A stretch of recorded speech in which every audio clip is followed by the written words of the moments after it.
Hello, my name's Joel Engelberth, and this is the Flip N Out YouTube channel. I'm doing another interview here. So this is Flipping Out with Friends. I'm doing an interview here with Keith Elwin. Keith, I've interviewed you a few times, and I don't know, this is either third or fourth. And thanks so much for coming back on, and so we can talk about your games. Thanks. Yeah, I remember you interviewed me when I had COVID, and that was super fun. Sure did. Yes, I remember that was the first time I think I interviewed you, and I was so pumped. And then we had to delay it. But hey, we got through it. It was a great time. But yeah, what I like doing is, and you're very good at this. You let your game, you release a game. So we're here mostly to talk about Jaws, but you release a game. The game is very well fleshed out, but it's not finished. And then I just know, you know what, as much as I want to interview him right now and dive into everything Jaws, like I'm going to wait and just see what happens over the next, 4, 5, 6 months to see what continually is added to the game. And I know the code's not at 1.0, but you're pretty dang close. So a lot's changed since the initial release of the game. Yeah, I mean that's kind of how we roll, and I like it that way because I can kind of develop the rule set as it's being played, Yeah. and make changes or take suggestions, and like Iron Maiden, we're almost 1.0 out of the box, and then we Mm-hmm. couldn't really change anything, so it's kind of nice to give community feedback and bug reports. Carl will stream and Yeah. hey, this mode's too easy, or this is mode's too hard, or I found these bugs, and that's just so much easier to do progressively than have it all come on you at once. So Yeah, and I'm realizing though the only thing you really can't change is inserts. Like if you put an yeah, insert in the game, you better code something for it. Otherwise, I'm assuming there's ideas that you've had, whether it was in Jaws or other future, other games that you added a mode or you added something later. You're like, man, it would have been nice if I would have had an insert for this, or you oh know, yeah, that's always true. Like I originally had a flip lock insert in there, but then I took it out because I was afraid it'd be confusing, okay. and I kind of wish I had that back, but yeah. Yeah, yeah, but no, it's an awesome game, and we'll just dive in right into it. I'm going to say dive in a lot. It's not meant to be a pun. That's just what I'm saying. But really, so you learned Jaws. Jaws is going to be the next game. So here you go. You're going to sit down with your notepad, and you're going to start developing for the game. And I know, I think just to clarify, this was finished before you started Bond 60th, right? Yeah.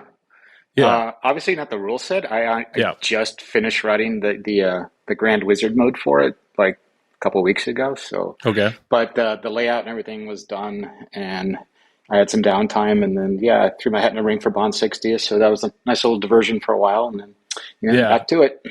And I know when I interviewed you last, I asked about Bond 60th. What was the first shot that you designed? And you said it was the figure eight shot, and you said it was you kind of took it from another game. I'm assuming it's from this. So you had initially designed the pawn shot, and then you're like, I want to do more with that, and that's that you brought that into Bond Yeah, 60th. Is that right? yeah, that is 100% correct. I was like, oh, I can do this, on a flat level game, two flipper game, I can do this much bigger and smoother than I can on Jaws. So yeah, I just like I'm gonna just take this shot, flip it, put a spinner in front of it, Mm-hmm. put the crazy little car jump plastic on it, and this yeah, that's Yeah, that's that's what awesome. that's why I know that released first, and I was like, yeah, I did kind of steal it from a future game. So No, hey, no, it's great. It's an amazing shot in both games, honestly. So you finish Godzilla, and then you're told, okay, next game's Jaws. So you sit down. Where'd you start? Was there a mech? Was there an idea? Was there a layout? What was the first thing that you were like, I got to do this? um, so we actually before even Godzilla release, I started on Jaws. Okay, Um, based on the licensor feedback in the initial meetings, they had some requests, and then, I sat down with my team, and then George, and and George is like, "Oh, you got to have a fin that pops up out of the okay, playfield." And I was like, "Oh yeah, yeah, we'll figure that out." So he said, "Yeah, okay." So, I told Harris, no, I need to, this fin mech that pops up, kind of like a drop target, and fins out, moves around. He's like, "Okay." So he comes back with me with this giant, footprint of a mech. I don't know if you've seen yeah, underneath, but it's huge. And I was yeah, like, oh, I got to design around this. Awesome. So that's kind of how it started. People don't realize that, the jigsaw puzzle when you design a play field. You have to Yeah. count what's underneath it. And when you got these massive brackets, it's like, okay, yeah, I can't really do anything there.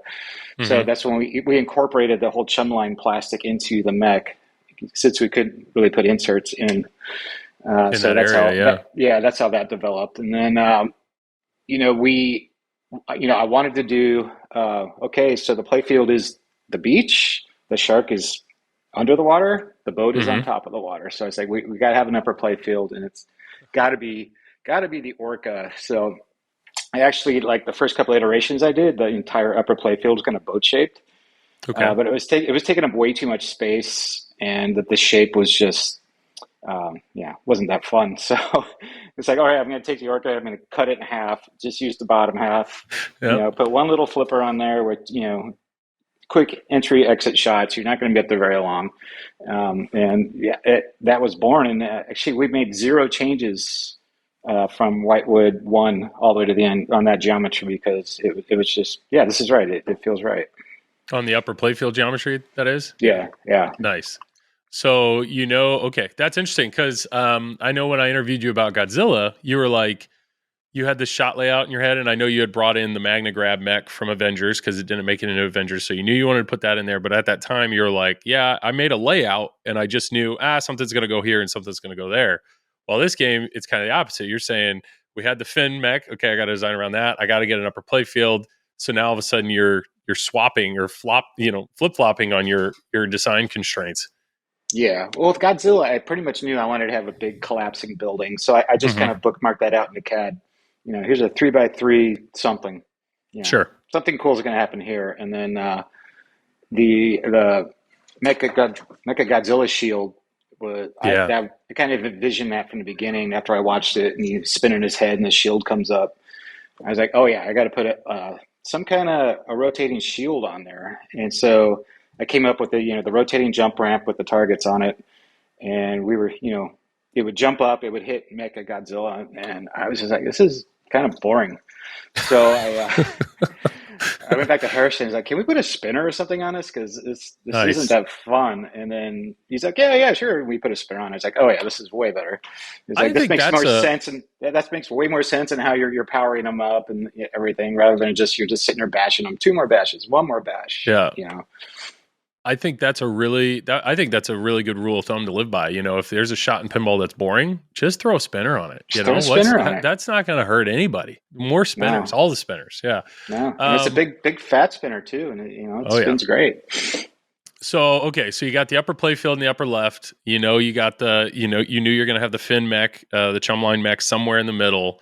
Um, so after, I mean, you all of the main shots here just have such a unique path, and that's so. I'm assuming you had a next shot. What was the next shot that you're like, I'm gonna build around this? So did you start with? I don't know, the shot on far left, shot on far right, the pawn shot. So I started with, initially the wave ramp was 2 ramps in one. So Okay, sorry, my cat's going crazy. yeah, you're Very fine. distracting. The wave ramp was two ramps in one. That's why we call it the wave ramp, because it was pretty wide. Okay, And one of them went to the upper playfield, and the other one kind of came down the middle where the current little 180 ramp does. So that interesting. was our initial prototype. Was that Was there a diverter, or how would it know which way to it go? depended on which path you took. So the paths didn't change. And then it's like, well, we need to put a toy in the middle, and Hmm. so that's when we developed the shark that popped out under the boat. Mm-hmm. Um, and originally, that was the famous ball eating shark, which was basically just it was just a scoop that came up, Yep. grab, come down, and that was our original Whitewood that came up and went down. We had a dual wave ramp, and we were just playing it. It's like this scoop is not fun. This is Yeah. this is Yeah. not fun. We want a scare moment, and you're not getting a scare moment when it's just kind of like Yep. flop. Okay, now what? He sold the ball. What? Now he's going to spit it back. It's Yeah. just we just struggled with that, and we're like, let's just make it a bash toy. And not only make it a bash toy, but we had it come out really fast. It Mm-hmm. kind of just jumped out from the bottom of the boat. All right, here we are. So okay, cool. So then Harrison comes back again with this giant mech, and I was like, oh, so there goes my dual wave ramp. uh, So we actually struggled with that for a while. Then I just like, why don't we just put like a really small 180 ramp there? And hmm ironically, it's like one of my favorite shots in the game. It's just kind of the default bailout shot because it's so quick and smooth. So Yeah. I'm actually really glad we took that path and not the dual wave ramp. So did you end up moving then the actual entry point to the wave ramp to the left? Was originally was the shot to the upper playfield No, more no, centered? it was always there. Okay. It was And always then the there. But chum bucket showed up because you split that shot. Is that when the chum bucket showed up, or that was always there too? um, the chum bucket was initially going to be just a old school captive ball, kind of like Bond 60 with the two posts and just a loose captive ball banging around in there. But then when we made those changes, it kind of compressed. Yeah. And I really didn't want to use another Newton ball, but then we kind of got to the point where, well, we can either make this a stand-up target or a Newton ball again. hmm So that's how we ended up there, because we had kind of had to keep the chum bucket, kind of where it was in order to match the back of the boat. hmm So it's the shots all got tighter when we added the boat mix. So then we put the smaller captive bolts type, the Newton style, in and widened the shots up again. Nice. And then I know the shot on the far left with the spinner. Honestly, no offense, but honestly, on reveal day, I saw that shot because it loops up, turns around, and then it just goes straight down on the left. I was like, huh, it looks like Keith like ran out of space or like didn't, like I didn't give it, I just thought it would be a lame shot or a boring shot. And in all honesty, it's one of my favorite shots because I totally underestimated the speed at which that ball would come down. And then the fact that, so many shots in the game, the up post doesn't come up. So you got to hit it quick. And that Yeah. quick shot and everything, like I've learned, don't question, don't question what Keith put on the playfield. What was that always planned to be wide No, open like that on the no. left? That was originally it orbited around to the right side, but it came Okay. out so clunky. I mean, your shot, it would go underneath the upper playfield all the way around to the right orbit. But since Okay. the right orbit is actually a ramp, where they kind of meet, hmm uh, it was just kind of hitting the side wall and just kind of going down the middle. I was like, yeah, this sucks. So I ripped that out. And I was like, yeah, I was kind of like, I can, pull these drop targets out a little bit and may have a little lane behind them. And I was like, that'd be kind of cool. And then the whole harpoon shot was born from that. Um, Yeah. and then, so does a quick little U-turn and then comes down. And I didn't want the ball to slow down very much. So I put Yeah. the biggest radius in the left ball guide on Jaws that I've ever used, just to keep it, smooth and Yeah. fast to the flipper. Because I knew once you shoot the little harpoon gate, the balls just kind of go up, the kind of the virtual very target. It rolls over some hmm switches to boost the value and then comes down. It's like, I know if this comes down really slow and, it's going to like lose the effect of, oh my God, there's a shark, shoot Yeah. You it got to be now. quick. Yeah, Yeah. you're going to lose it. So I made that radius. So, I mean, Harrison's like, wow, this is a huge radius. I was like, yeah, Don't question me. this is the first game where the slingshots aren't symmetric because Yeah. of that. Yeah. So originally, you're saying the drops were all the way to the left, like they were just normal drops on the side of the game. Yeah, There was that's no how it plans of started. going behind it. Yeah, A white would never existed that, but that's how I originally drew it up. Yeah, and I nice. wasn't sure what all I was going to shoot from the little mini flipper. I just knew I wanted a mini flipper kind of over there. Um, Yeah, and that mini flipper, the fact that okay, be honest, did you know that you would be able to hit the spinner shot from the mini flipper like that? yeah, No, yeah, not that. What is it? Well, that surprises me, but the fact that the ball, I just don't understand how the geometry can go through the harpoon shot, hit a flat wall, and magically go up. Like it doesn't, geometry wise, it doesn't look like it would work, but it works. Did yeah. you just knew it would work, or you were pleasantly surprised, or Um, yeah, I just based on like George's games, he does that a lot. Like the Bond pawn shot. hmm Originally, it was just smacking into a rail and dropping into the thing. Yep. He later added pads, so it wouldn't go in there all the time. And he kind of did the same thing with Deadpool. The right orbit, you would shoot the right orbit, it hit that metal rail, just Hmm. die. I mean, it would not bounce off that at all, and it came out fairly smooth. So I was like, oh yeah, this should be no problem. So Yeah. we mocked that up and shot it. It's like, oh yeah, it goes through that gate. It's actually a gate, and it doesn't even need to be because it doesn't bounce off that wall at all. It just No, goes up. Yeah, it's such a unique shot. And then, yeah, the way that that's incorporated into the game, and we're talking the main game here, but it's just like, and you add flip lock into it, which that idea, well, yeah, where did, was that originally the idea, or you just realized, hey, I can hold it? Like, when did you think, I like this? Let me use this as a physical ball lock. it took it took a very long time to balance being able to flip lock and still being able to shoot the spinner, the left Hmm. lane from that mini flipper. But yeah, that was the intention from the beginning, was to be able to trap up there and take a breath, figure out where you're going to shoot, because the fish finder targets are moving. We have the Hmm. fish finder stuff going, so I wanted people to be able to you know take their time and shoot.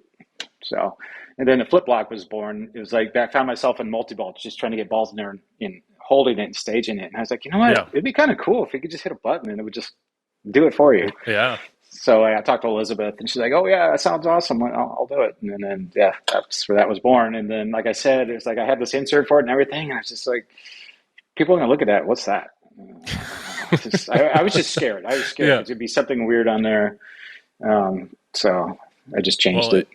it worked out, and it's surprisingly, like, it's a fun thing to show people. Like, that's something like, hey, check this out. Like, when you're in yeah, it's just like, I don't know, it's just a very unique moment in the game to be able to lock a ball. And for me, like, one of my one of my weaker parts of my pinball playing experience or abilities is multi-ball. Like, I'd struggle with maintaining multiple balls at once, or cradling up to and only playing with one flipper. So to me, that flintlock is the best. The fact that I'm like, I'm going to store this ball over here, and then I can just focus on one ball, try to knock my shots out.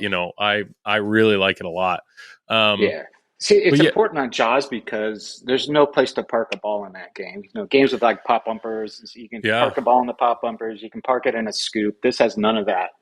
So your multi balls are kind of in your face now, really fast. So that's like the only place that you can park a ball safely is yeah. that flipper. So I totally agree. And just to finish up the left side, um, the fact that on a premium you have that ramp on the upper playfield, that had to go somewhere. Did you always have the idea of it going, kind of doing the 180 loop back to go up, or where was that original exit, and how did that come into play? it originally helixed around the drop targets down to the left in lane. Okay. And then I don't know if that ever I don't know if that ever got prototyped, but I just remember Harrison saying, "Hey, look," and he showed me like the CAD model, and the ramp is sticking up higher than the glass. And I was like, "Yeah, that's a problem." So yeah, Yeah. I basically just I took some old ramp and snipped it up, clipped it up, bent it. I was like, I'll just by hand, I'll hold this by hand and drop a ball on it and see if I can get it to go up, back up, reverse through the lane. Yeah. And the first couple I did, I was like, oh, this actually works. So then I Yeah. kind of tweaked the geometry of that left spinner lane just a bit so it feeds the flipper nicely if it comes through there. Originally, that was a little bit of a bigger shot to make it easier, but then the shot back through kind of hit the sling. I was like, yeah, I can't have that. So That's yeah. I mean, that is such a wild.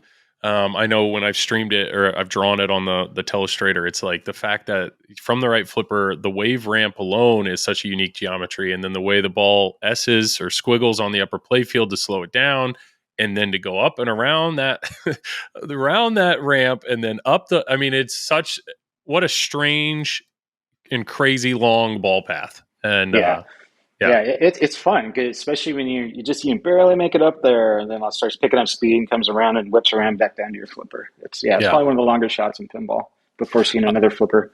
Makes sense. And so the upper playfield, you said that layout basically stayed from Whitewood One. You did something unique here with these horizontal spinners. You have the what do you call it? The wheel shot up on the Orca, and then I've been calling it the reel shot. Our friend Travis says the same word both times, but the the reel shot on the right. Where'd the horizontal spinners come from? How did you know? Like, was that always a plan in your head? Yeah, yeah. So it was originally just on the upper playfield with a regular spinner uh, down below. Mm-hmm. Um, And I don't know. I don't know. At some point, someone on a team said, "Oh, you should make that a fishing reel since there's Quint's just holding this giant fishing reel the whole time." It's like, yeah, okay, I'll just make them both horizontal Yeah. spinners. The problem with the standard spinner is like the ball kind of got rattly inside the little U-turn. So the reel actually helps keep the ball pushed against the ball guide, Hmm. and so we added a weight to it just to further slow the ball down. Yeah, and I noticed people talking, oh, my it doesn't spin as well as I've seen, and it's like I think a lot of it has to do with that weight. It's like I tell people, you can take that weight off; it's not going to hurt anything. If you Okay, like that the way was it going to spins be better without it, yeah, what's the Elwin official recommendation? Because I know the last time you streamed Jaws, your that thing spun for it's probably still spinning. That thing was going to town. It's like, okay, what did Stern do to their reel? Because yeah, I know there's aftermarket people have made like aftermarket ones that spin better, or people are adding lubrication, or you're saying take off the weight. What's yeah. your Well, preferred way to I play? replaced the weight with a plastic spacer, so it still has the aesthetic. Um, Okay. so the thing with that shot is on the Whitewoods, we designed it from the beginning to kind of feed cleanly into the little funnel that goes to the mini flipper.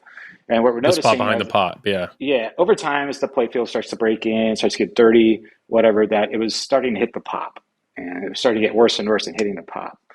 So I had to make a decision. It's like, do I design this shot for games 200 for the rest of its life, or do I design it to work great out of the box? Hmm. So I kind of took a risk there, and I designed it to kind of come in high, knowing that after a few games, after the wax wears off, after the game breaks in a little bit, it will start feeding that little lane. So when I see people in Pinside, oh, mine doesn't do that, I'm going to start bending ball guides. I'm just like, no, don't Yeah. do No. that. It'll be fine. Yeah, it Yeah. might not work the first few games, but it will start working and it'll be fine. Okay. And it's the same thing with the weight. The whole reason that weight was on there to help guide the ball over there. But if you take that weight off and it still feeds in there, then you really don't need it. Okay. So it's not from a code standpoint, it's not like you just, put training wheels on your game and made it crazy easy because you're getting, 8,000 spins versus four. Well, what people don't realize, there's also a cap on spins. So Okay. I think just like 12 or something. Anything over 12, it doesn't count anyway. So Oh, all right. you can lube it up and put whatever you want there, but it's going to count the same. So Yeah. Well, which makes sense because I mean, even a standard flipper, people put they'll lube those up, and all of a sudden, so it's I've never thought about that of whether or not I'm putting training wheels on my game by lubing up my spinners. Like, no, people want to see them rip. They want to see it go for a while. So okay, so you're saying no harm done if you take the weights out and you let the horizontal spinners yeah, I think fly. if it doesn't return where it should, because it's already kind of counterweighted. If it doesn't return where it should, Hmm. then leave the weight on. If it doesn't feed where it should, then leave the weight on. But Okay. if you don't like the way it spins, you can take that weight off and see what happens. And yeah, it's not going to hurt anything. Nice. So there's some very interesting geometry then over on the right. Harrison designed that boat, so big old mech in the middle. Did you have to alter your shots on the right? And then the fact that altering the pawn shot is actually, the way it exits needs to feed behind the pop to feed the mini flipper. There's a lot that has to work in unison over there. So how much tweaking was involved in that side of the playfield? The pawn shot didn't change because, like I said, originally there was an orbit that went behind it. Uh-huh. Yep. So that shot was always kind of in the same place. And the right side, I think we changed like the ramp height for the right orbit ramp shot. That's all that changed over there. Okay. And the right shot, the Quint's Shack shot, I love that shot. I find that there's something about it that I'm really becoming more and more of a sucker for what you think is an orbit shot that ends up being a ramp. And I think it's just because it allows for such a long ball path that it just feels smooth and satisfying. Like I know the Black Panther shot on Avengers was a similar one where it just Yeah. like, there's just something about that of hitting that shot, or Stranger Things on the far left and coming all the way around. I don't know. I really like that shot a lot. And it feeds the right in lane. Now I do know you do some interesting stuff with the way your in lanes feed off your wire forms. You like in this case they're dropping below the switch, so it doesn't count as an in lane feed. And I also know the left wire form is circular at the end, while the right wire form is a hexagon. Yeah. Is there reason for that, or We wanted to do all hexagons, but there wasn't room on the left But Okay. yeah, we're going for the old school ball drop. Okay. Um, So no luck on the end just for feet. Yeah. it's just for aesthetics. But Okay. yeah, there wasn't room to do it, and it was kind of too late in production to really like uh, change all the others. So it was like, we'll have one that's a little oddball. Okay. And My I goal was to kind of hide the ramps in this game because you're supposed to be out in the ocean. I didn't want all these oh like ramps everywhere to look kind of strange. So that's why we have the water, the boat, and everything. All the ramps are kind of pretty much hidden except for the wire forms. yeah, no, it's true. I've seen that more and more that you like you like pushing all your stuff back, not meaning that the middle's open, but it's by pushing your ramps further back. Obviously the left ramp on Godzilla, you push them back. It makes for a longer shot, which I find more satisfying, but then it also you have more room on the playfield to do stuff then because Yeah. the actual The, ramp the, is yeah. way So back there. the problem with cross shots, which you have with any kind of upper flipper going across, is you can't Mhm. have any kind of ramp anywhere near it. It's getting to bust out the side of it. So yeah, so if you have any kind of cross shot, the ramps pretty much have to go way back. Okay. Which is why in Avengers we kind of just modified that middle ramp. It's like, okay, instead of blowing out the side of it, we'll just angle it so you can kind of make it an actual Nice. shot. So you've once again won pop bumper. You somehow sneaked that in or got away with that in Godzilla. So here in this game, you got one. Next game, are you still on one, or are you going to go no pop bumpers? Are you It's going a to are mystery, you going to? man. It's a mystery. So I had to fight just to have a one pop bumper in Godzilla, and now Gary's just like, yeah, do whatever. So There you go. So 6 pop bumpers confirmed. That's what I just know. No, yeah, I love the one pop bumper. It's obviously I'm a huge fan of TNA. Most people know that. There's something about one pop bumper terrifying. 3 pop bumpers safe. Like it's just it. Yeah, I don't. Yeah, I just it don't. was It's crazy how that works. But it was a one play mechanic I thought needed to die. So appreciate it. I had to fight for it. It happened, and then of course Jack says, "Well, if he can do that, I can do none." And Foo Yeah, Fighters, and so obviously Gary has loosened up the reins on what we have to do, like with Italian bottoms, and that's having to awesome. have a nest of pop bumpers. So yeah, it's a fun time to be designing right now. That's awesome. And I know with Jack's latest game, X-Men, he has 2 pop bumpers, but they're both placed in very dangerous spots. They're evil, man. and then what Jack did with the whole lower playfield, I had actually mentioned that on our last interview. I said, Jack had mixed up the Italian bottom a little bit with the ray gun targets and some of the other stuff that he did down there. But obviously he went way in on X-Men, making the whole bottom just a very crazy layout. I mean, you've played so much pinball. Does that type of layout really excite you or terrify you, or is it a gimmick? I mean, what are your thoughts on that type of layout that Jack has in X-Men? I mean, I love anything that's different. I mean, I know it's technically from Gold Wings, but it Hmm. hasn't been done in 30 years, and with modern flippers, that thing is so fast. That little return lane he has on the left, so the ball comes, it hits the pop upper, and just Hmm. flies through that little return lane. So you have to be on your toes a bit, and like I said, your brain is programmed. Your brain's programmed like a standard Italian bottom, so I can just. Oh yeah, this ball's going to go. Oh no, it's not going to go here. It went somewhere Yeah. completely different. So yeah, he keeps you on your toes. I know Jack's a big Ward Pemberton guy who used to do all kinds of crazy stuff. So you can tell his influence.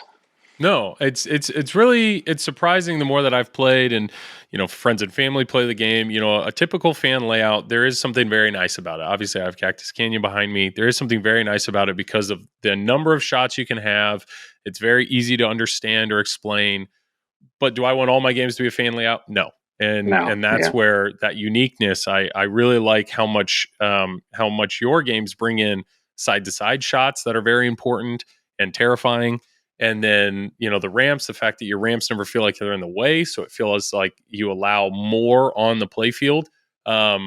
Yeah, there's I don't know. Is that like I maybe that leads to the next question. Your design, you obviously have a very unique design philosophy because you take responsibility for the rules as well, or this idea of you want to lay out the path of what's going to happen. I'm assuming other designers just design what they think is cool and then hand it off and, like, okay, do something with it and we'll talk about inserts. But how much do you ever move a mech or move a ramp because of a rule thought in your head? Like how much do they influence each other?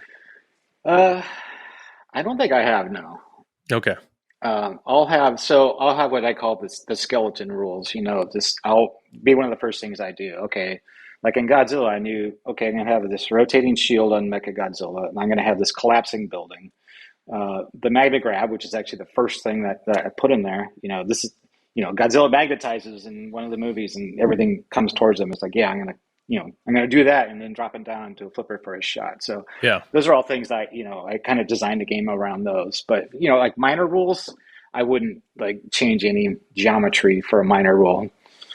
Okay. Because that's something that, I mean, you even said like the harpoon shot that came into play once you made a change that wasn't in your original skeleton rules or your original thought of like, No, no. yeah. So originally, yeah, that flipper was it would shoot the fish finder. I would have put something else, if not that little harpoon gate. I would put something else there to shoot at, but Hmm. there was still limited space there. And I was like, actually, yeah, just slamming this thing into the side rail and having it go up and roll over the switches is Yeah. actually kind of Yeah. satisfying. So yeah, I kind Yeah. of just went with that. Yeah. Well, it's an incredible layout. Like physically, I know the last thing I see you added was on the right out lane. You have the ability to bump the ball or nudge the ball back into play. Was that always a plan? Is that something you enjoy having on games? When did you add that? Yeah, that was there from the beginning. I'm a big fan of Williams Indiana Jones, and I thought that was a. I mean, I know theirs was there out of necessity, but I thought that'd be just a cool, cheap, you know, instead of a kickback or anything else that's going to eat into my bomb. I was like, yeah, I'll just make a little fun geometry thing. You can try to knock it over, and That's uh, great. yeah, it And took. So originally, the right out lane didn't have that extra post on the tops there, so the ball was going over there hmm, way more often than it does. And so that it was becoming too much of a little pachinko game. So we added the extra little post in the in lane to keep it out of there a little more often. sure, sure. No, it's awesome. I think it's fun, and I don't know if you found the clip or who involved from the code team, but the sound effect or the video clip that plays when you bring it back in is super fitting. It Yeah, makes you Cooper feel like slipping. you, Yeah, yeah, it yeah, makes you feel like you saved yourself. yeah, yeah. So yeah, when I came across that clip, I was like, oh, that's definitely going there. So Well, let's talk about that for a second because I know, I mean, there's way more to this game, but I know you talked about Godzilla and you took ownership of basically pulling and clipping video clips. And I'm assuming, is that something you did as well here in Jaws? Is that something yeah, that is expected out of a designer or just something you just feel the need to pull that in? you know what? You can spend your day telling people what you want, or you can spend your day just doing it. So Nice. Nice. it's just easier for me because I know the rules in my head. I know the future rules in my head. It's easier for me to just do it than it is. I might use this clip and then I'll get like this 20-second clip. Well, this is way too long. Can you trim this Yeah. down? It's just easier for me. Rick and I have this great cadence where I'll just send them files on Slack and say, here's for these rules. And he Nice. goes, yep, got it, good. And then, he makes it work. Yeah, that's awesome. Is that something, or maybe the question is, what is something that a pinball designer spends a lot of time at that a typical pinball enthusiast doesn't know about or assume they do? Managing a team. Okay. So So just, yeah, I was like everyone else. It's like, what does the game designer do every day? It's like, so half my day is spent. I'm talking to Jerry Thompson. I'm talking to Zombie Yeti. We're talking to our contractors. The metal formers. Work closely with the engineer every day, just making sure we're on the same page with everything. And mhm, it's running a team. interesting. So the management side of it yeah. Yeah, Okay. yeah. So you're It's not just just, some people think, yeah, you just here's a CAD. Later, it's yeah, yeah. Make a great game. Yep. Jerry's like, well, what do you want? And then so I got to research, like similar tunes that I'm looking for. Okay, it kind of sounds like this. So for Godzilla example,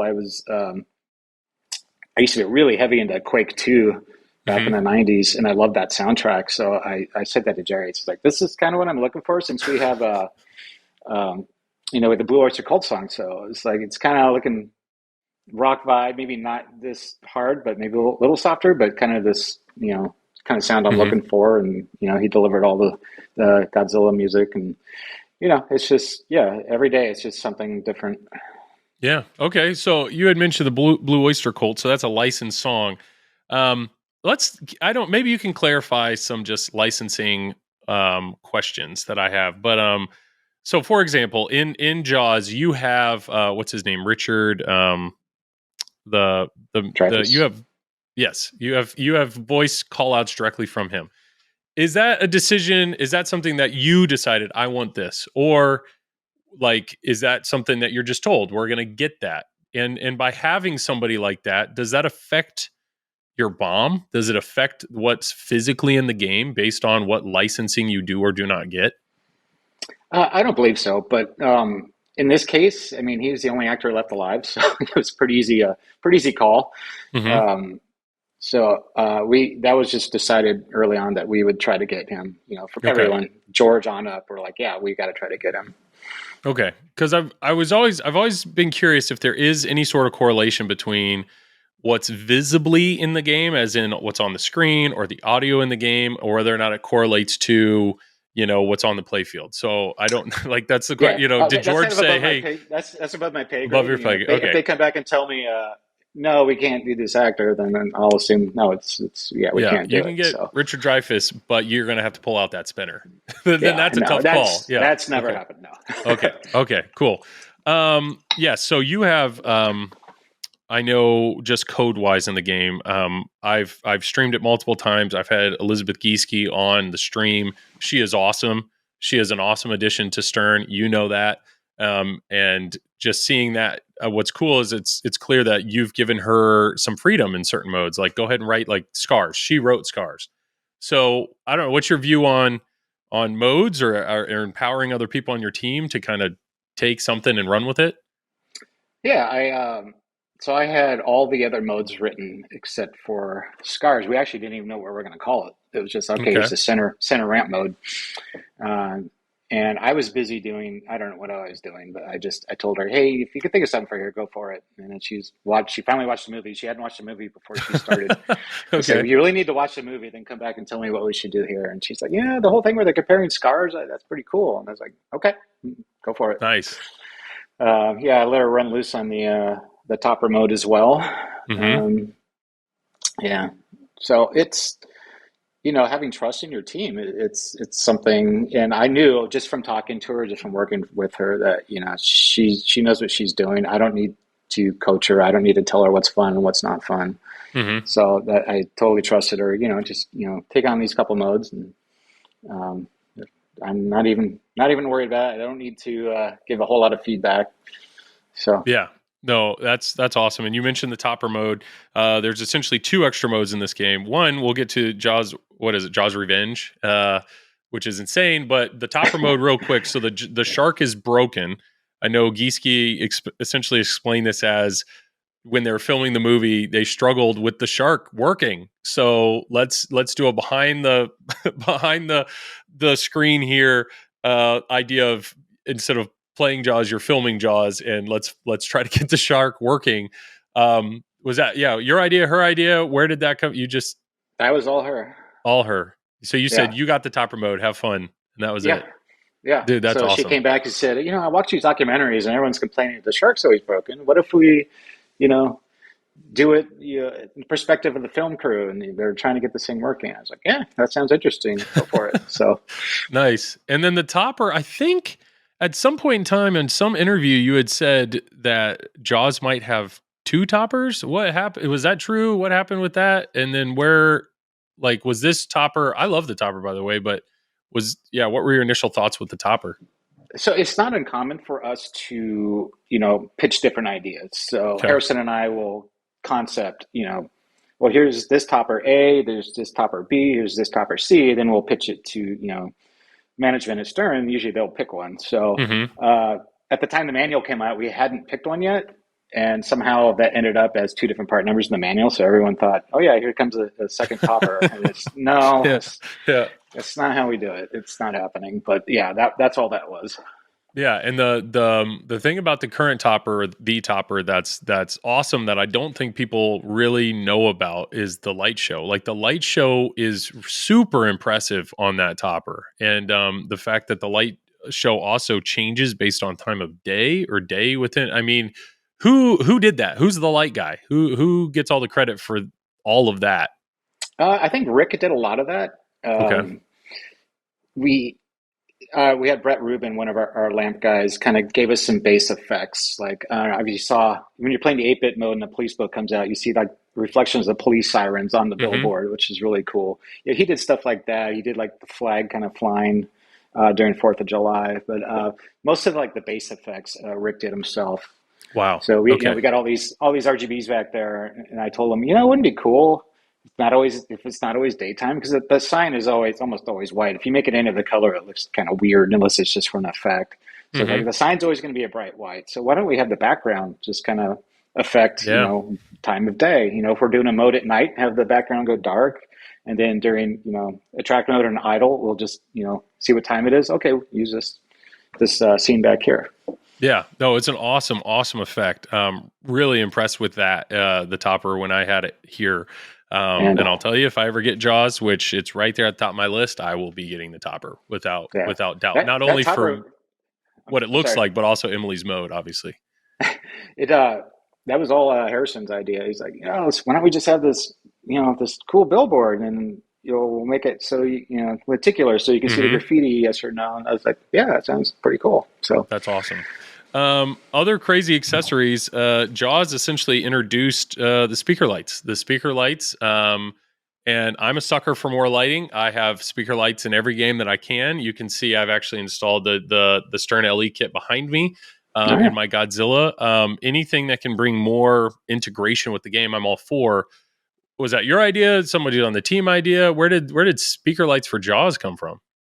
That was management. They hey, let's make this thing pop. And, I don't exactly know whose idea it was, but we were told, make some cutouts. So I designed the basically the Jaws logo, the shark Hmm. coming out, and we prototyped all that with some light strips we had, and I was like, yeah, this is actually really cool. So we showed them, yeah, this is what we came up with, and that just kind of ran off from there. Yeah. And the fact that it's expanded to, it seems like every new game, every LE from here on is going to have it. And then I love the fact that you've made it backwards compatible, so you can bring even the pro and premiums and integrate that, which makes sense. I mean, if you guys are going to spend all that time coding the light show, the more people that can enjoy it, the better. Yeah, Um, I mean that's what people don't realize. Someone has to go back to all these older games and add some lights. So Okay. Yeah, which is awesome. Older games, like 8-bit games. So this Jaws Revenge, man, this thing is insane. I know it was way early on. It was either you or George in an initial interview. Somebody said the words, yeah, and at some point you're going to be able to play as the shark. Apparently that was all we need. We needed that out in the atmosphere to make sure that that happened. And I'm glad for whoever said it. But this was you pretty much all you and Rick, right? Like this mode was a lot of work for you guys to throw this in the game. it was a ton of work. So we didn't have any idea of the scope when we did this because the art team had done kind of like 16-bit graphics before on Hmm. Deadpool, but nothing that really just from scratch. We're not trying to copy anything from the movie. We're not trying to copy, any universal asset. These are our own 8-bit animations. Hmm. So we could just do any kind of crazy story we wanted. And I originally the start it was going to be it's like a simpler rule set. So you press start and you can do like the full game Jaws like it is now, or you can do like I just want to bat the ball around. All the modes are lit at the start. All you do is shoot a shot, and I was like, yeah, I think I'd rather just do something, unique and original. Yeah. And after having watched all the Jaws movies, I was like, wow, Jaws 4 is so ridiculous. I kind of want to run with this and just instead of I forget where they were, but I was like, I just want the sharks to all gang up on Amity and just create havoc. And I thought this would be Hmm. really fun, simple, stupid thing to do. And if we did it in 8-bit, then we can do whatever we want. But because it's like separate from the story and in 8-bit, we can't add it to the main game, just Hmm. because it's not part of the Jaws world. But we can't do Yeah. it as our own little side thing. Um, yeah, so we just kind of ran with that, and so I added that to the doc a long time ago, and then finally we got to the point. It's like, well, we need to put this in because people are asking about it now. It's like, Yeah. Okay. I guess I'd better actually write the rules for this. So, um, Yeah. yeah, I kind of had an idea in my head that, yeah, well, what can I do to make the game so different from what you're normally doing? It's like, well, how about something where you got to hit the action button a lot? Oh It's like, yeah. oh yeah, okay, so yeah, we can chomp beachgoers. That's perfect. And then so Rick wrote that in. It's like, okay, now what? And it's like, well, now we need to add some boats. It's like, okay, so now, you're killing boats. It's like, well, man, this is kind of boring. So we're just like, yeah, well, we'll just keep moving forward, and we'll make it fun eventually. And it was boring. It was boring. It was boring. And then finally, I got the idea. It's like, well, how about each stage you have to juggle another ball? Mm. And so, and because originally you had like the police boats shooting at you and stuff, that's how you were losing energy, and you were regaining energy by eating people, and it was just this never-ending energy bar battle, and it was kind of boring. And so I was like, no, let's get rid of all that. We'll just have you're just creating havoc. You're just raising your bounty. You're trying to lure Quinn out for, $10,000 or whatever. So yeah, it evolved into, okay, we'll just have, stage one is one ball, stage two is two balls, stage three is three balls. And it just gets harder and harder and harder, obviously, just from Hmm. the fact that you have to juggle more balls. And that was the magic ticket. Everyone was like, "Oh yeah, this is fun now." It's like, okay, thank goodness, because we're Yeah. shipping in 2 weeks. That's yeah. And And then after playing it like four or five balls, and you can even see in the Carl stream, he's like sweating, he's tired, and it's yeah. like, oh man, we need a break. So it's like, so I told Rick it's because we weren't getting any more assets at this point. So I was like, what kind of game can we make with just what we already have? And then I was like, I was a big fan of Hogan's Alley as a kid. It was just a very simple, stupid game. I was like, oh, this is perfect. We'll just like left, right, hit the Hmm. the beach goer, hit the shark. So yeah, this is a nice break, but it's way too easy. It's so easy to tell the shark from the swimmer. So I went in, I started modifying the assets. Putting bathing suits on sharks and fake fins on swimmers, just to make Yeah. it more interesting. Yeah. And a latest update, we have Gary's in there, so it's great. That's awesome. And you said you're modifying the assets. This is what I learned that these 8-bit images, you're the one making them. Like it's not even like you're relying on the art department to I need X, Y, and Z. It's you're making Yeah, some of these images. yeah, I'm making and animating some of them. We actually did have some already from the art team, so Okay, good. Yeah. I didn't make all of them. Like some Yeah. of the more impressive ones were not me, but like the silly ones with the swimmers getting eaten and stuff, that's me.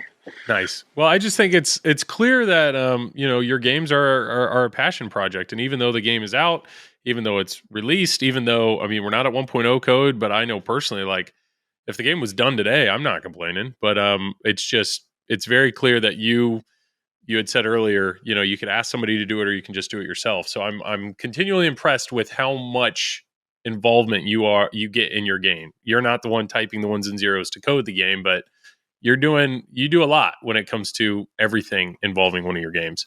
No, I have an awesome coder, Rick Nagel. Hey, I need this, and he'll be like, that could be easy or it could be hard. I don't know. I'll let you know. Then he'll kick it Yeah. out like a couple days later. Oh yeah, it wasn't that hard. So it's like, Nice. oh, awesome, yeah. So And we're still chomping away at the code too. So what some of the distributors have a saying called the Elwin effect, and basically what they're saying is, a new game will come out, and sure they'll get sales for that new game, but they always end up getting sales for your old games. Like so it's people holding on to their money and then they see a game come out and they're like, that's not, you know what, now it's fine. It's time to get, Godzilla 70th or Jaws or Jurassic Park. And what do you, I mean, not trying to like, I understand humility and all that, but at the same time, like, what is it do you think about your games that have had the lasting appeal that they have, or that people keep getting them even years after they're initially released? I mean, sorry, You're like fine. this People is like Flynn. cats. Yep. Yeah. Um, yeah, I just it's part theme, part I try to make a game that keeps people coming back. Um, and it says like it's just not me; it's our whole team. Harrison tries to make interesting mechs. Rick tries to make as much code and much variation as he can, and our Hmm. team tries give us everything we can. So it really is a team effort, and we when at the end of the day we sit around and we play these games, and we it's like, hey, is this fun? It's like, yeah. Is this not fun? No, it's not fun. How do we make it better? And that, like, the Hmm. whole the 8-bit mode was a perfect example. It's like I was kind of, I didn't really know what to do with it, and the feedback I got was pretty negative. And as I agreed, is like, yeah, this isn't fun. So, I kind of just stopped everything I was doing and Yep. just focused for a couple of days. How do I make this fun? And then, that was the ticket. So, uh, yeah, I think when pretty much any Stern game you buy, it's going to be fun. It's Yeah. going to have, we're going to take the code to completion. We're not going to, abandon anything. It's going to be fun. Hmm. We're going to put all our, I know all the teams are like that. So, Yeah. And yeah, I don't that's want to single myself out. I don't want to single myself out, but I don't no, know. no. I don't know the answer to that, but it's not like everyone else just releases half-baked games, and we don't do that. We bring everything to completion. So, Absolutely. And I know James Bond is a perfect example. I will be blatantly honest, maybe brutally honest. When I streamed that game, it was rough. It was not particularly fun. And we were, thanks to Zach and Flipping Out, I had a chance to stream it right off the bat. And it was so lacking in so many ways. And just so basically to play the game was just to shoot the whitewood is what it felt like almost. And that game has over time slowly developed into actually a very enjoyable game. yeah, So I I think, actually bought one last year. So, oh, nice. um well, yeah, well, maybe that's a question for you. What is there a shot, whether it's a Stern game or another modern game, whether it's Spooky, American Pinball, Jersey Jack, whatever? Is there a shot or mech that you've stepped up to a game recently that really like wowed you? Or like, do you have like a favorite shot outside of your world? I was very wowed at a mech I saw the other day for a game that's not yet released. So I can't say No. it, but it is probably the most amazing mech I've seen. Oh, really? So, Okay. hmm Well, so that means it's not yours, it's not mine. or else you have amnesia. You forgot you designed it. But that's It's not mine, awesome. but everyone in the room was just gathered around. It's like, this is amazing. So stay Very tuned. cool. I wish I Stay can give you tuned. more info, but yeah, just No, no, stay no. I tuned. respect that. But I'm always curious about that because I know with the Avatar reveal, I was up at JJP and checked all that out, and then we were at Interium that night, and like there were a bunch of Stern employees that showed up, and it's very clear that like the pinball community is a community, even if you work for different manufacturers. You're all rooting for good pinball. You're all rooting for fun things. So to see Mark Seiden and Jack Danger like play together and they both released a game, I just think that's really cool. And there's got to be stuff that you see in other manufacturers or other designers games that impress you or wow you, or let me pull that into, let me learn from that or whatnot. So I just didn't know if there was anything off the top of your head that like stood out to you. Most of my inspiration comes from much older games. Like I Okay. said, the tail whip shot on Godzilla was, from Deadly Weapon. I thought that was a cool shot on that, Hmm. so I kind of modified it and made it my own for Godzilla. And that's where a lot of that comes from. Okay. It's like, what was cool, 40 years ago that I can take a modern approach to. If I can find something, great. If not, then I'll just like nothing in Jaws was inspired from any other game. Um, that was just all in my head. But there Sure. have been times like, oh, this shot was cool, but like Iron Maiden, kind of like the Twilight Zone shot where you shoot under the flipper. It's like that's a cool idea, but it's a boring shot. So Hmm. I made that, or like a repeating loop on Maiden, and it's like, yeah, it's kind of just like the Twilight Zone shot, but it just doesn't dead end into a scoop. It's it keeps flowing, it keeps the action going. So Yeah. I put my own spin on that kind of kind of a geometry uh, thing that I thought was interesting. That you have to hold a flipper up to make a shot. Absolutely. And yeah, I know last time I interviewed you, you had made a comment about having your brother or your girlfriend play your games and see how they attack a game because their skill set is not, you made the comment of like, I have to turn off my competitive brain and just Hmm. make a fun game. So that's one thing that I've realized the more and more that I've been playing games is some do a really good job of just immediately drawing you in. And then others, it's like you got to put in work to understand what you're doing or how to play the game. And then once you fully understand it, then the game gets to be fun. Do you have any particular design philosophy on like how do you capture, because I think your games do it really well, but how do you draw somebody in quickly?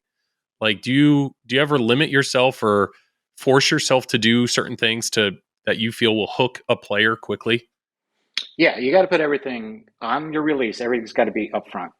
It's like when I write the rule docs, like anything that's remotely related to wizard mode gets thrown to the bottom. It's like I don't care about that. I don't care if the game releases without any wizard modes, because Hmm. these are going into bars. You know, casual people are going to walk up to them, and if everything's just a black screen and inserts don't do anything, but you know, you do this 12 times, you'll see this cool wizard mode that's fully coded. And it's like, no, you can't do that.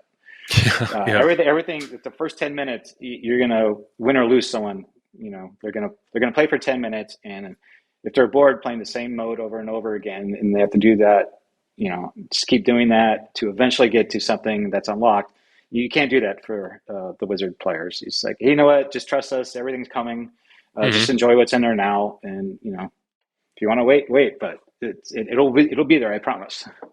Well, I think on Jaws, my dad played it and he loved it, and even my mother in law, who doesn't like pinball, she played it, and I think the thing that grabbed both of them was the fin popping up, and just realizing that the ball stopped. It's very clear. This is what you have to do. The audio, that everything is amping you up. You know, shoot, shoot, and then if they hit it, you feel great. But if they miss it, they're like, I want to go again. I need to hit that fin. And that, I think that is such a, and that's a moment that's right there at the beginning of the game. You can flail away and hit enough to qualify multi-ball, and then you just have to hit one of three shots to feed that, and then you can experience that moment. Yeah, so there's an example of originally, if you missed the fin, you had to knock the drop targets down again to Okay. reignite it. And everyone was complaining to me, wow, this is super hard. And that's where I have to turn my competitive brain off. I was like, oh yeah, the casual person, they're gonna hate this. So Yeah. yeah, we dialed that down a bit. Well, let me ask about well, there's two things. So modes, first of all, I have found, and maybe it's just because of my skill level, but I feel like I live in modes. And what I mean by that is, the mini wizard modes are a, 1 in 10 game experience, 1 in 20 game experience. So as fun as they are, that's not what I really experience over and over again in the game. And for whatever reason, like Godzilla, there's four modes with the first time you attack the four creatures that I've probably played, I mean, like so many times, but for whatever reason, those four modes are still fun. Is there, like, I just think there are other designers or other manufacturers that just kind of, they don't put a ton of thought into the modes, or the modes just, there are certain times that I'll play a game that I just want to get through the mode to progress to the fun thing down the road. Do you have a design philosophy with that, of these? You're saying everything's right there at the start button, but how do you make the basic things fun, or Yeah, how do you make sure those stay fun? it's hard, man. My philosophy is if I have two modes that are very similar, then I know I've failed somewhere. So Hmm. um, if this is a pet peeve of mine. If I'm playing a game that has, you know, a bunch of different modes, and all these modes are you're just chasing RGB arrows everywhere. To me, that's going to get boring because, oh, this mode feels like this mode, and this mode feels like this mode, Hmm. and that's going to make it boring. So, like in Godzilla in particular, I made sure that every part of the playfield was used. Some modes stack well with multi balls, like Titanosaurus, and others don't, like Megalon. Hmm. So, you know, every mode was designed for a purpose in that game, and they actually worked. I was actually trying to be have very simple modes in that game, and one complicated one that would be Megalon, where he dives underground and you got to wait for him to pop back up. And because I knew if I made every mode like that, people were like, these modes are too hard. You Hmm. know, kind of learned my lesson from Avengers. I know a lot of people thought, you know, those modes were kind of hard, so it's like, okay, I'll just dial everything down. I'll have one or two, you know, modes for people like myself, but you know, you don't have to play it. You can choose whatever you want. Hmm. So yeah, I think having a variety in the modes, so it just doesn't feel like you're chopping wood, you know, to reach an endpoint is very important. So Godzilla originally had 5 modes, 5 battles, and it was actually worked out that the fifth one got cut because we couldn't secure enough assets to really make a fun mode with it, and it got cut. And that was like a blessing in disguise because I think Nice. even four is like takes a long time to get through. So Yeah, no, and I think it's what I love is, my brother, he's getting better at pinball, but when we play Godzilla, it's like, and he gets to battle. He's like, which battle should I do? I'm like, do you want to do spinners, ramps, or stand ups? I don't even tell him about Megalon. Megalon, I'm just like, yeah, which one do you want? And that's enough. But they're those are so drastically different, which are a lot of fun. And Jaws has some very unique modes as well. And I love that some of the modes, the fin pops up and just that change state, or that all of a sudden it's like, I really enjoy that about a game. And the huge extreme of that is the Jaws Revenge mode. I mean, it feels like a completely different game on the same playfield. And anything that you can do, whether it's modes make a game feel more unique because you're focusing on a different area, or lighting effects, or tone, audio or mood changes, or, to your extreme of challenge modes, other modes, anything that you can feel like you're getting more out of this one physical layout is really a ton of fun. Well, it's like I was saying, I wanted to do something that this is not going to feel like anything like the normal game. I want this to be so different. It's going to be Mm-hmm. wacky, lighthearted, silly, and you're going to be using the action button a lot, which, I didn't think like the tournament players at Stern would take it seriously. I think that's stupid, but a lot of them are like, "Oh my God, this is fun," because Oh it's yeah. so different than what they're used to. Just trap up, shoot a shot, trap up. It's like, no, you got to not have these balls drains, and you got to like chomp beachgoers. So it's funny watching, like, I watched Carl stream it the other day, and he was just sweaty and tired just because it was so frenetic. I was Yeah. like, yeah, that's exactly what I was looking for. Just something that's so different from just shoot, trap, shoot, trap. What I would love, because I assumed it was just a one ball experience, but it's a three. I mean, the game is three balls. So theoretically, could somebody in a tournament like actually just choose Jaws Revenge as, we're going to play Jaws, but we're not playing Jaws, we're playing Jaws Revenge? It theoretically, could they do that? Theoretically, yeah. Yeah, I that would mean, there's be. really no randomness to it, so there's no reason they couldn't. And we only charge shark teeth to whoever's logged, the original player logged in. So player one gets charged with Hmm. shark teeth, and then anybody else that's added for players two, three, four, they don't get charged. So that was a design decision I made. Just like, I want to encourage, people in bars. Hey, you want to try this with me? Yeah, yeah. Whatever. And that's not going to, cost you credit, but it's not going to cost you. You don't have to sit there and, spend your shark teeth. Well, so two things. First off, if you're going to use it in a tournament, you should probably add a setting where it pulls the shark teeth from Josh Sharp's account. So he's billed the shark teeth, not the player. Yeah. And then second thing, I know when I interviewed you before, we were talking about how do you make pinball a fun social experience again? Because some of these crazy, deep, long playing games, people are standing around, and I feel like this game, or Jaws Revenge, is a really good way to bring that in. I don't know. That was because you said I'm going to try that with my next game. I'm assuming that was just due to the fact that the layout in Jaws is more chaotic, or a little more brutal, and in that. And then I don't know, co-op mode. Is there any chance co-op mode may come into Godzilla or Jaws in the future? Oh, I'm sure. Yeah. Right now, Yeah, obviously, we're focused on finishing Jaws before we can. add Um, more. but yeah, pretty much, we want to make it a staple. Stern Pinball, we want to make that a staple because we know people love it. So I love it. we'll get it in there. Yes.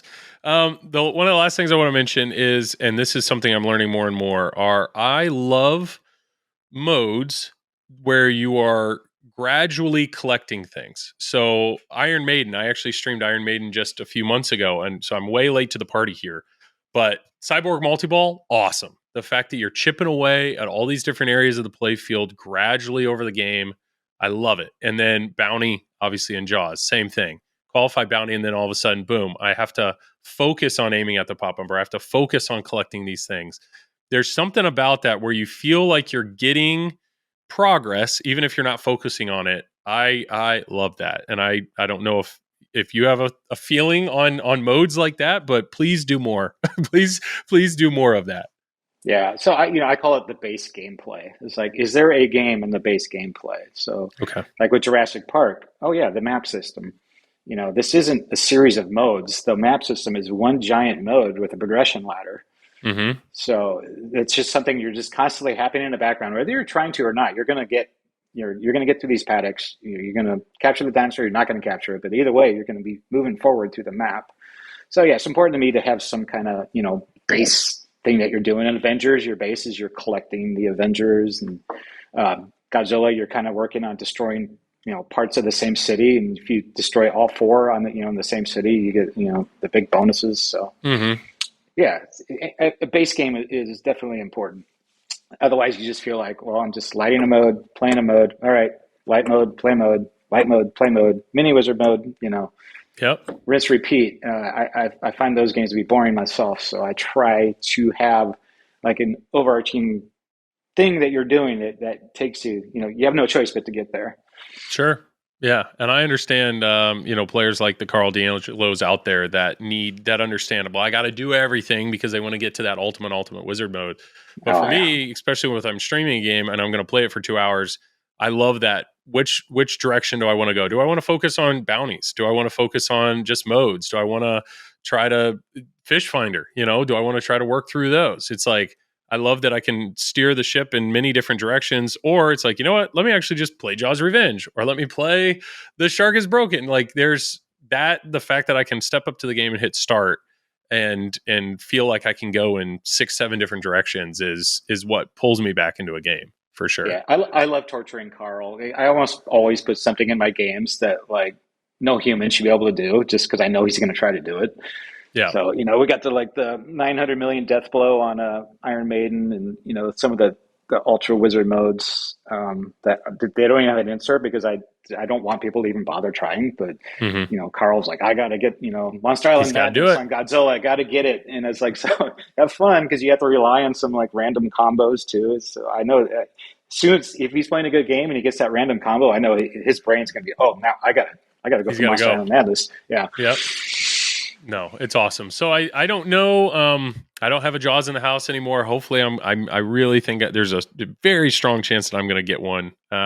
Because that is the game that I am missing the most of the games that I've streamed. That is the game that I would like to get back.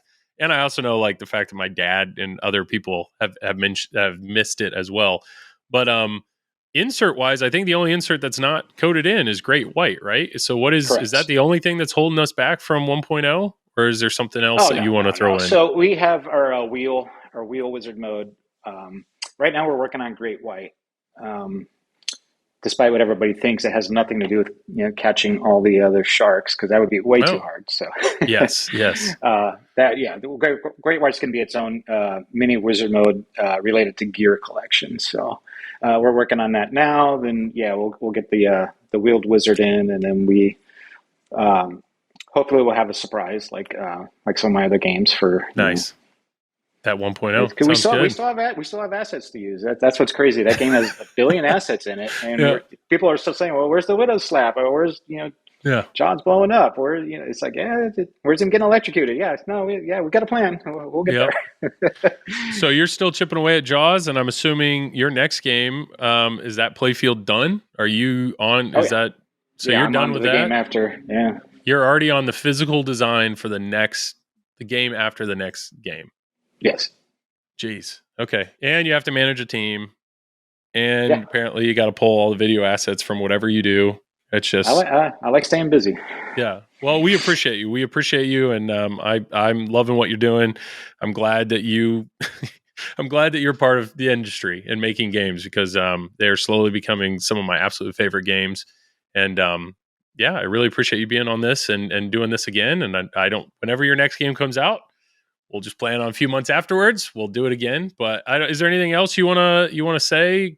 Shout out anything like that. The Well, floor is you hit the yours. nail on the head. I mean, I can remember I was a kid, probably 8, 10 years old, hammering nails into a piece of plywood and wrapping rubbers around them and getting pachinko balls and having, I'd make this little play field and have my dad come shoot it. It's kind of like, Bagatelle, Mm-hmm. just homemade. And it's like, yeah, it's my dream job to be a game designer. But then the industry was just so bad in like, the 90s, early 2000s. It's like, it's kind of the dream that it's never going to happen. And then, it's kind of made it happen. In the 2010s. So it's like my advice is to like myself and like Mark Seiden. It's like these guys. This it's a dream job, man. If you really want to do it, Mm-hmm. start building home brews. It's harder than it looks, but it's rewarding. It's fun, and then it could lead to your dream job.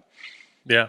Well, that's awesome. Well, I'm glad you still love it. I'm glad you're not you're not burnt out or run out of ideas or anything like that. Yeah. I mean, So honestly, the only thing I burned out on was the tournaments because it's like, oh, 9 to 5 job. Okay, and then you spend a weekend playing all weekend, and it's just like, yeah, yeah. spent a weekend hanging out with Tom So Graff and Ray Day, something, and geez, something had to go, and it was the tournaments, and Travis.